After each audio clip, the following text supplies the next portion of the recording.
রমজানে কিভাবে diet follow করবেন তা নিয়ে ভাবছেন? কিভাবে রমজান মাসেও ওজন নিয়ন্ত্রণে রাখবেন সেটা নিয়ে আপনি চিন্তিত? তাহলে এই ভিডিওটি আপনার জন্য। আপনার সাথে আছি আমি পুষ্টিবিদ আনিকা নওরিন অন্তি, নিয়মিত চেম্বার করছি মেডিহেলথ ফার্টিলিটি সেন্টার, ধানমন্ডি, ঢাকা। রমজানে ওজন বেড়ে যাবে বা ঠিকমতো ডায়েট প্ল্যান ফলো করতে পারবেন না, এই বিষয়টি নিয়ে অনেকেই চিন্তিত থাকেন।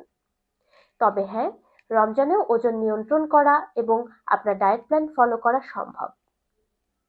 আপনি আপনার নির্দিষ্ট সময়টি রেখে দিন আপনার ব্যায়ামের জন্য। আপনি আপনার দুপুরের খাবারটি যেখানে খাচ্ছেন না সেটা আপনি নিয়ে যান ইফতারে।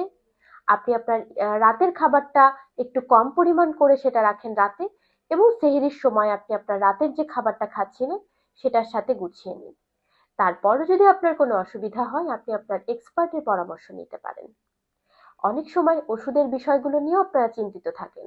সেক্ষেত্রে অবশ্যই আপনার যিনি ডক্টর আছেন তার সাথে কথা বলে আপনি ওষুধের ডোজগুলো ঠিক করে নেবেন এবং কোন সময় ওষুধটি খাবেন। ঠিক সেভাবেই আপনি আপনার ডায়েটটি যদি নিজে গুছিয়ে নিতে না পারেন, সেক্ষেত্রে আপনি আপনার পুষ্টিবিদের পরামর্শ নিতে পারেন। হ্যাঁ, রমজানেও ওজন নিয়ন্ত্রণ এবং ডায়েট ফলো করা দুটিই সম্ভব। ধন্যবাদ।